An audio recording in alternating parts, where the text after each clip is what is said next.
charming platforming, diverse character mechanics, and a sprinkle of RPG flair, Naxat's Holy Umbrella delivers a refreshingly unique experience amidst the Super Nintendo's treasure trove of 16-bit classics.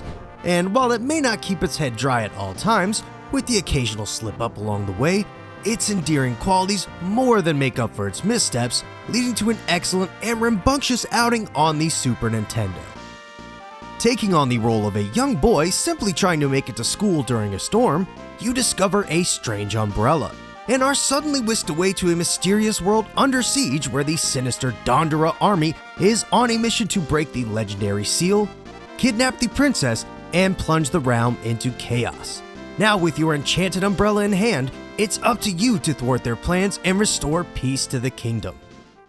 While it might not look it, your trusty umbrella is more than just a rain shield, and actually has more in common with a Swiss Army knife thanks to its wide range of uses. First up is your basic slash attack, good for taking out enemies in a few swipes. While primitive at first, as you progress, you'll come across a variety of upgrades increasing its strength and usefulness, like the ice umbrella that can turn enemies into ice cubes and even provide you with an extra platform in certain stages, or how about the wind umbrella, which will turn foes into orbs that can be tossed right back at their friends for extra damage.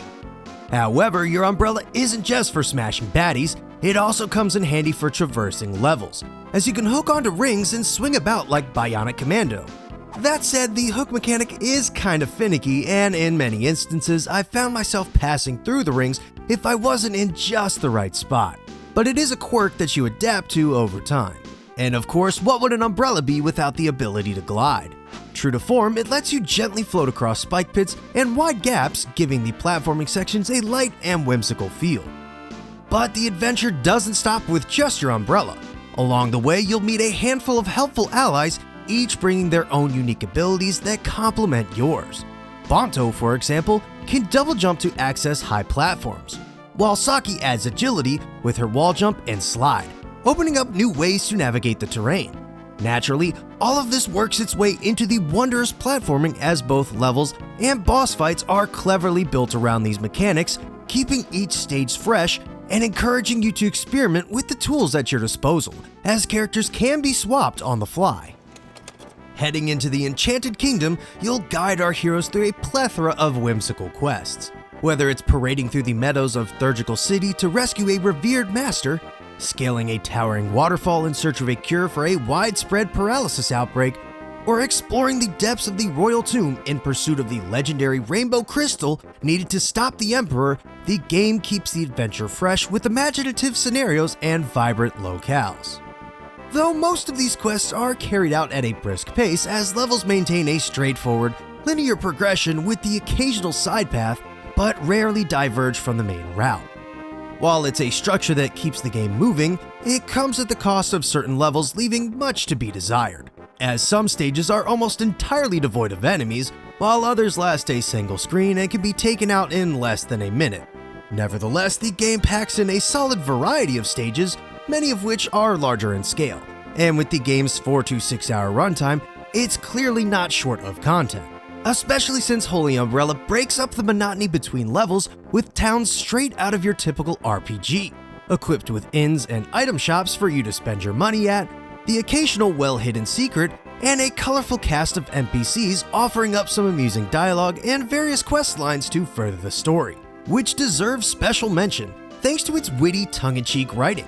Nearly every scenario is played for laughs, filled with snappy dialogue, clever quips, and a steady stream of fourth-wall breaking jokes that give the game a playful, self-aware charm from start to finish.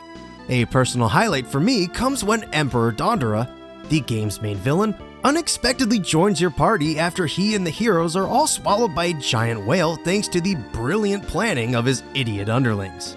Even better is that you actually get to play as him for a level or two, which is not only funny but quite creative. Punctuating the game's humorous dialogue are the charmingly animated character portraits, bursting with over-the-top cartoonish expressions that bring every conversation to life. It's small touches like these that elevate the storytelling, adding a personality and flair to each interaction. And as the adventure unfolds and you spend more time with our troupe, their charm really grows on you, And to my surprise, a few scenes actually tugged at the heartstrings with some sweet and genuine moments.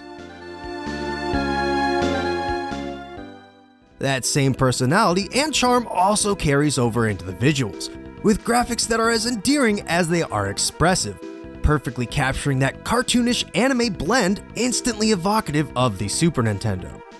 With stages like the dreamy glow of the bone-flushed Ribcage Valley, the lively Pickle Express, which combines treacherous car hopping with serene underwater segments, and the stunning moonlit break-in of Thurgical Castle, which is a striking playable flashback sequence, Holy Umbrella consistently puts its best foot forward with some jaw-dropping 16-bit pizzazz across its many levels, towns, and boss fights. And maybe it's just me, but upon my initial playthrough, I couldn't help but catch a hint of Lunar and Tenchi Muyo in the character designs. And while my initial inkling was a bit off, it was still riveting to find out that Golden Boy mangaka Tetsuya Igawa was actually the one behind the fantastic character designs. But putting all of that aside, while Holy Umbrella has plenty to admire, it's not without its rough edges that occasionally show its age. First and foremost is the small but noticeable stiffness in your movement, which is something that becomes especially frustrating during the fast-paced boss battles, where I often felt just a step too slow to dodge incoming attacks. This also extends to the platforming, where more than once I found myself falling victim to pesky enemies or missing jumps by frustratingly slim margins. A prime example comes in Mount Osashimi, where the game introduces the run and glide mechanic. Naturally, you'd expect this to serve as a straightforward tutorial section, but I couldn't make this jump to save my life, and in the end had to improvise by freezing nearby enemies and using Banto's double jump to just barely clear the ledge.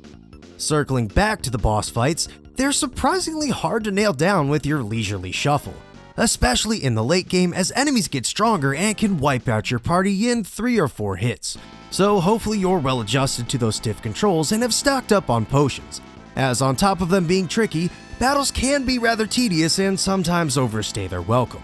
Meanwhile, the music is also a bit on the dull side, with its stock Super Nintendo instrumentation and sound font choice that lacks punch or excitement.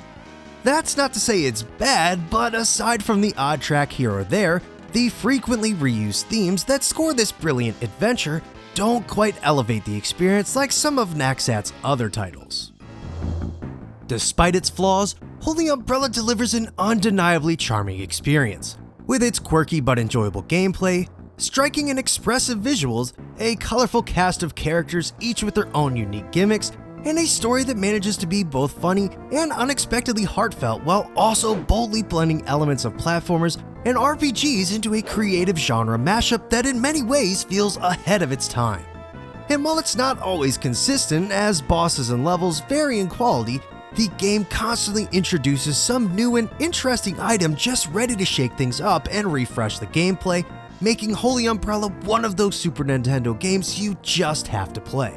Unfortunately, as it tends to go with these incredible Japan-only gems, Holy Umbrella holds a lofty asking price, pretty regularly sitting around $160 plus for a loose cart and upwards of $450 or more complete in box.